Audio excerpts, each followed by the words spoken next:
Swing Sessions. My name is Eboni Harris. And I'm Elisa Bokeen, and we are two brown chicks changing the face of therapy on both sides of the couch. Yes. I love you. Always like have so much energy. When we first get started, I'm like, hey guys. And you're like, we are two brown.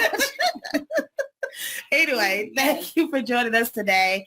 We have Alicia Hodge with us today. We're going to talk about anxiety, how to slay your anxiety. Yes, please. Her journey with her practice, and just giving you some tips on how to deal with anxiety today.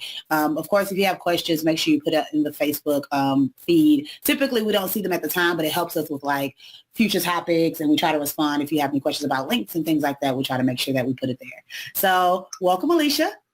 Thank you. Thank you for joining us. We've been following you on social media for a while. It's like the first time that we're actually... When you guys first started your page. Yes. I feel like, we've interacted, but this is the first time we're having a conversation. Right.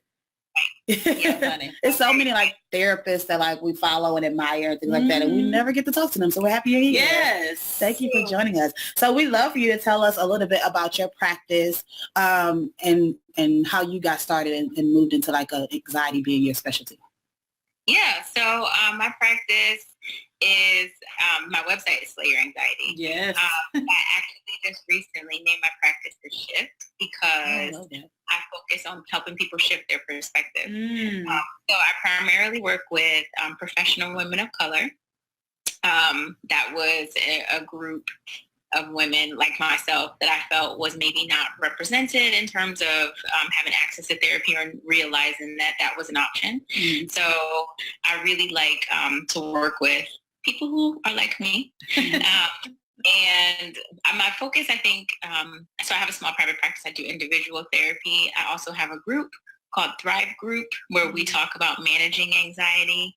That group has been a lot of fun, actually. So I hope to have more groups in the future.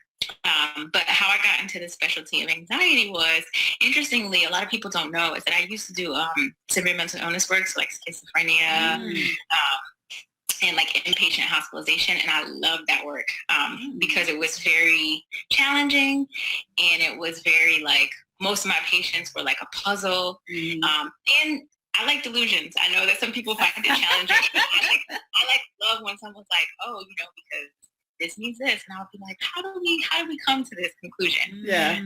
So interestingly enough, in my training, I also had a chance to work in an anxiety clinic, and I was like, anxiety is not quite severe mental illness. I was like, but it could get very delusional. Right. Yes. Quality to it when you're like, I just knew that my boss is going to fire me because they blinked, and you're like, right. I don't know about that. Yeah. So when I sort of came out of the hospital setting and I got back into more private practice, I was just like, this is my thing. Like, I want my clients to say that out loud and ask themselves, like, does that make sense? Right? And then go from there to talk about how do you manage that and how do you kind of change the way that you're looking at things. Right. That's awesome. Where's your practice again? So it's in National Harbor, which is Maryland. It actually sits right in the middle of Maryland, D.C., and Virginia. So I got a really good... Oh, that's awesome. Perfect. That's really awesome. I love that you said it. You named your practice The Shift, because I feel like I say that a lot. Like, people, when you say change, they get like kind of freaked out a little bit. So it's like, we're just going to shift your perspective just a little bit. We're going to shift some things. Honestly, me as a short person, there have been times when I've been in the store and I was like, they don't have such and such, and somebody literally was like, is it? Okay. You're right. That little bit of movement, that little shift, it makes a huge difference. I love it. So we were talking about anxiety yesterday, and we were kind of just talking about like, how do people know if they have anxiety, right? So, and you made a good point of even like the small things of like, if somebody looks at you wrong, how you can kind of take that to mean 10 things. Right. So what are some signs that you might struggle with some type of anxiety? Yeah, that's a good question. I think one of the things that people describe the most when I'm talking to them is this like overwhelming sense of dread of a situation or situations or people, places or things. But also like just simple things like that increased rapid heartbeat, feeling short of breath, worrying, like your mind is just like racing nonstop. Yeah. Mm-hmm. Turn it off. But also sometimes people don't even catch like things like, how do I put this? Like stomach upset or like certain aches and pains and body tension, or someone like, I just use the bathroom all the time, all day, but they don't have like a specific medical concern. Like the anxiety can show up a lot in your body. And, you know, sometimes people like, my neck is so stiff. I haven't had any sleep. I've been tossing and turning. I'm like, oh, are you worried about something? They're like, no, but this, and this. That might be it. You know, that might be part of it. Yeah. Do you think that you can have some anxiety and not saying maybe you don't label it as anxiety, but may not even recognize that you are worrying or have these things that are on your mind? I think so. I think that anxiety can be underlying. For some people, it's like, I've always been like, you know, they'll say, I've always been like that. And the reality is that anxiety is a natural, normal thing. Right. So I tell, like, a lot of times people come into me and they're like, I want you to make my anxiety go away. And I'm like, no, that's not. You need that. You need it. Like, you need to feel anxious if you get close to the edge of a cliff and be like, ooh, that's scary. I don't want to fall down. Let me back up. Right. Like, you need that. When you don't need it is when you have a presentation and you feel the same way, right? And then you're like, so I'm not going to do it. I'm going to call out and be sick. So, but I think you can kind of struggle with anxiety and maybe not recognize that. I usually tell people, look at your life and ask yourself, are there things that I'm avoiding consistently, especially things that might be a detriment to you? So like, I want this promotion, but it involves travel and I'm too scared to fly. So I'm not going to go for it. Yeah. But the reality is you want it. Right. So asking yourself, like, is it getting in the way? Yeah. That's a good point. Cause that's what I was going to ask you is, how would someone know if it is a problem? Like, how does it go from just kind of typical, maybe worried about something to now it's full-blown anxiety? Usually I'm asking questions. How is this showing up in your life? Meaning, are you losing, from something as small as, are you losing sleep? Are you not eating? All the way to, are you not going certain places? Are you turning down situations? Like, maybe if it's social anxiety, you're like, oh, I really want to get out on the scene and hang out, but actually I have a lot of reasons why I shouldn't go. And then you kind of think about it and you're like, those are not really the reasons. I was too nervous to go. So some of it does take insight for you to realize. But sometimes, as much as I'm a big fan of believing in ourselves, I think it's important to listen to your friends and family, because sometimes they give you feedback about, like, that doesn't seem typical. I don't like the word normal, but the idea of, like, that's not typical. Most people do this, or you seem uptight and tense. I think it's worth at least listening to. Yeah. I think that's a good point, because I feel like sometimes we tell ourselves, trust your gut, trust yourself, all that much. But it's like, people have other perspectives, and it's good to have that as well. And even how they perceive you sometimes, right? Because we feel like we present ourselves a certain way to the world, and they're like, that's not, we have a stress, so. Right. I'm not the problem. Everybody else. Right. Exactly. I've had people tell me, like, they don't like to use the word anxiety or anxious because they feel like, I know what anxiety is, and I've seen someone have a panic attack, and so that's what, and I don't have that. Do you have to have a panic attack to have anxiety? You do not. Okay. So you have to have a panic attack to have panic disorder, right? Which is under the umbrella of anxiety. But I do share with people, panic is the highest physical level of anxiety. That is when your brain and your body are like, I cannot anymore. Like, it's almost like a reset. Like, I need to shut down for a second. So you don't have to have that happen to you to have anxiety. There's some people with, like, low grade anxiety every day, which in reality, I've actually heard them describe, like, if they've also had a panic attack, they're like, this feels worse. Like, they're like, I'd rather just have that moment and get over it. But I think ultimately, no, you don't have to have a panic attack. It doesn't have to be extreme with crying and screaming for you to be anxious at all. Which kind of leads me to how does someone know if they're having a panic attack? Good question. So oftentimes when someone's having a panic attack, it can come out of nowhere, or it can come from being, like, worked up over time.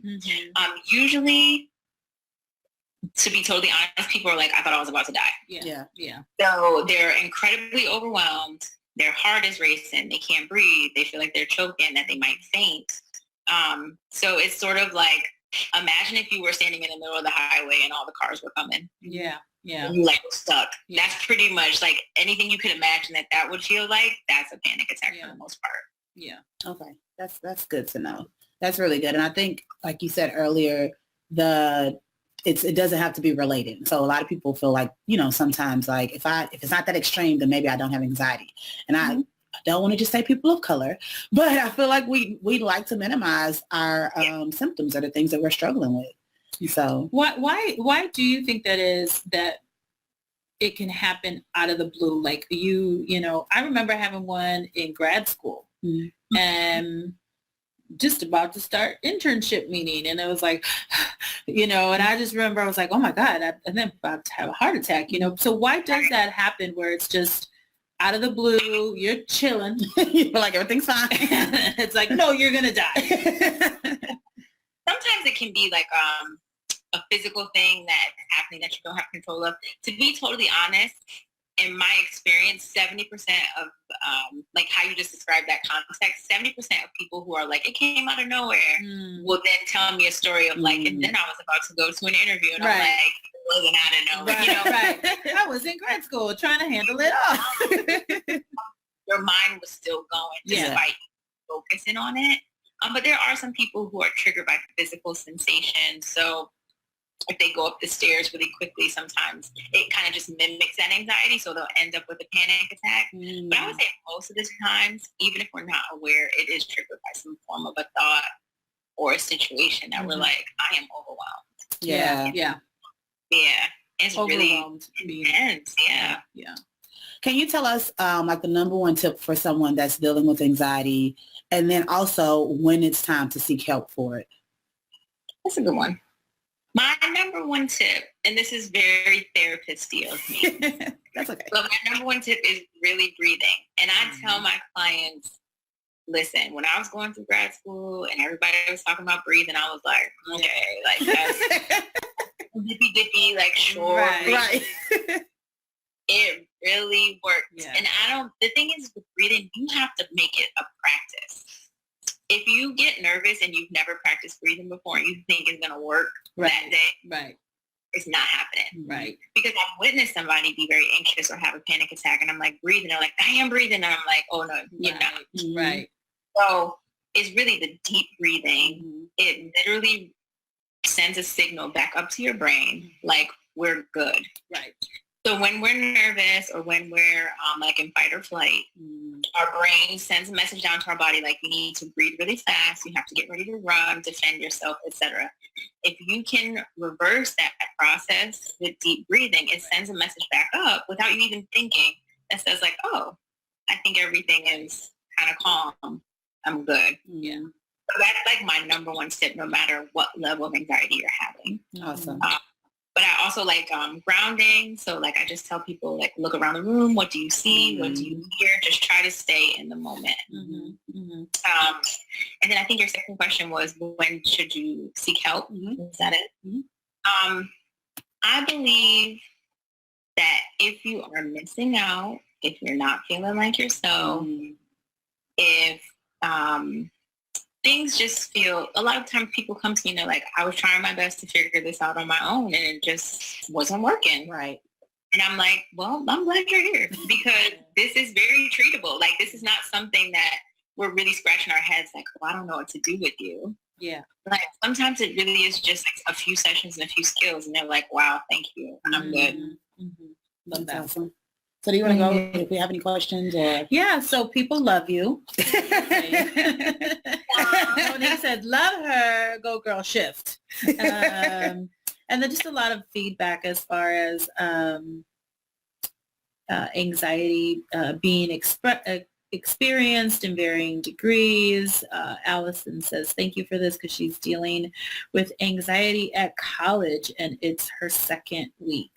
Nefertiti talking about. Well, congratulations. Yes. So that's pretty common though, right? Like when people. College is anxiety provoking. Yes. Like, I have teenage clients who are getting ready to go to college now. and I've said like, tell me some of your concerns, and they're like, I'm nervous, and I'm like, oh, that's normal. Yeah. And it's typical of the situation. So I think it's also important for us to know, like I said, anxiety is natural. Yeah. It's like a sign to us from our brain that's like, hey, this is important. When it becomes an issue is when that signal just keeps going off. Yeah. Like, hey, you're like, whoa, like you're overwhelming me. Right. Anxiety is there to jumpstart you to prepare for an important presentation, to realize that your due date is tomorrow, so you better start typing the paper. It's there for a reason. Yeah. So I tell people to just, I don't want to say embrace it, take a look at it. And so really the problem usually comes in when you start interpreting, like, why do I feel like this is wrong with me? Right. What does this mean about me? Usually I tell people, hold on, take a step back and just say, like, what is this? Yeah. What am I feeling? Yeah. What's going on around me, before you like make all the extra interpretations that could actually make you more anxious. Right. Or the idea that we should be able to handle it all gracefully, right? That I shouldn't be stressed about this, or you wanted to go to college, or you wanted to start that private practice, so why are you stressing about it now? So really kind of beating ourselves up when we start to experience these natural human reactions. Yeah. And especially, I think that anxiety can be increased by a lot of self-criticism. Yeah. Right? When you're just like, oh, but I should be able to do this all. I'm like, you already made it a rule for yourself. Like, I should be able to do this. And I'm like, well, what's hard about it? Like, let's really lay it on the table. Like you said, starting a private practice, like that's a long checklist of things. And excuse me, like, I've never done it before, so of course I'm going to mess up. Even thinking that, I was like, I could give myself some room. Like, I messed that up. All right, let me try it again. And I think a big part of that is also the comparison, right? Because we don't obviously see other people being stressed because who's displaying that on social media or when they're in class or whatever the case may be. But feeling like, am I the only person that's like struggling in this? Which is why like Facebook groups or being in some type of a group setting is very helpful, because as you hear other people talk about their experiences, it's like, oh, I'm not alone. Right. It's not just me. And that's exactly why I love having my group for women who feel anxious, because I'll be with them one-on-one and I'll be like, oh, this is very typical. And they're like, and then they get in a room with like 6 other people who are like, yes, that makes me nervous too. They're like, oh my God. Same thing. Yeah. Normalizing is very important. So what is your favorite resource, book, podcast that is possibly dealing with anxiety? Oh, that's a good question. Or just in general. It doesn't have to be about anxiety, but since we've been talking about it. So I would say that one of my favorite resources, aside from you guys, is I like the Therapy for Black Girls podcast. And I know Joy also does sometimes like 3 for Thursdays, just like IG Live. Like, it's just nice to kind of have that. I think when things are presented in a casual, conversational manner, it's easier to follow and understand. Right. There are some more structured, stiff things out there that I'm not like a huge fan of. Like, I know sometimes it seems funny on my page, but like I like memes. Because sometimes they're like real quick, or infographics. But I would say in terms of anxiety, you can Google anxiety workbook PDFs and get them for free. Oh, perfect. That's so and literally you can write anxiety workbook PDF and just go through them, because there's a lot of things. I find a lot of things that come out of the UK. And universities put together these basic workbooks that people can look at to do just a little bit of self-help stuff. Maybe if they're not ready to take that step, or if it's something that feels more manageable, like on a self-guided basis. Okay, that's awesome. I like that. I Google that. Google is the resource. So some sound engineers got together, I think they're sound engineers. And like neuroscientists got together and created this track called Weightless. It's about 10 minutes long. I think if you search Marconi Union, MARCONI Union, if you listen to it, it's supposed to reduce anxiety by at least 68%. And I've listened to it, and I do believe that it works. I have lots of clients, if they're really worked up within session, I'm like, let's take it down. let's listen to this. And they're like, wow, what was that? Oh, wow. Okay. Weightless. Got it. Yeah. And it's like it's kind of like a little new agey sound in space music. At first I was like, what is this? But you feel it working. Your clients have felt it as well. Okay. That's awesome. Very cool. So why is therapy dope? Therapy is dope for so many reasons, but I think because it's the one time you have a space to be yourself, to be heard, to be understood, and not have to justify, not have to be like, I know I shouldn't say this, or I know this is bad. And it gives you room. Like, everybody deserves to be listened to. Everybody deserves to know and understand their value. And I think that therapy is just such a dope space because that's what it gives you. Yeah, yes. That's awesome. And then tell us why you're a dope therapist. Yeah. Yes, with the hair flip. I think that personally, I think I'm a dope therapist because one of the lines that I tell people when I first am doing a consultation is I say, I am super serious about my job, but I am not a serious person. Like, I want this to be a conversation between me and you. I want you to know that, like, I'm here, like, I'm with you. And I'm also very open and vulnerable. Like, you know that I know all of this stuff and I know all these techniques and I'm super smart, but like, I was worried last night. Right. I think that that's what personally makes me dope is that I am not afraid to show that I'm still human. Yeah. And that I don't have it all together. Right. Reality is like every day is an experience and a journey. And I'm like, take it. Yes. I might steal that line. I'm super serious about my job, but I'm not. But I'm not super serious. I love seriously. It. No, but seriously. All right. So tell everybody how to follow you, how to stay in touch if they need to refer clients or they're thinking about looking for a therapist. Sure. So on Instagram, well, on all social media, I've tried to be very consistent. Yes. My name is at Help Me Hodge. So HelpMeHodge. And my website is actually www.slayyouranxiety.com. Okay. It has lots of information about me, like, like articles I've been in, things like that I've tried to keep track of, my features, and also information if someone's interested in therapy with me. I do also offer teletherapy across Maryland. I'm working on getting that up to other states. Work is a beast. But I'm also hoping to increase just over the next couple of months my website to just be a platform to have more information and resources. I'm trying to get in y'all lane with these t-shirts. Do it. Yeah. I hope to see it grow more and like even be like an Instagram campaign, #SlayYourAnxiety. Like, I really encourage people to share pictures of themselves.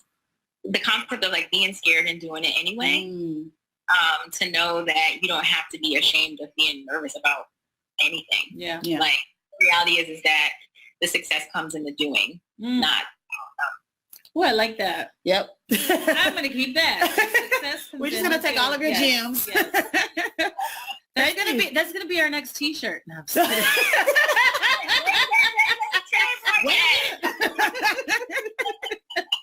That should be your next t-shirt. That's your next t-shirt. The success is in the doing. I like that. Yes. That's great. Thank you so much for joining us. We really appreciate it. Yes.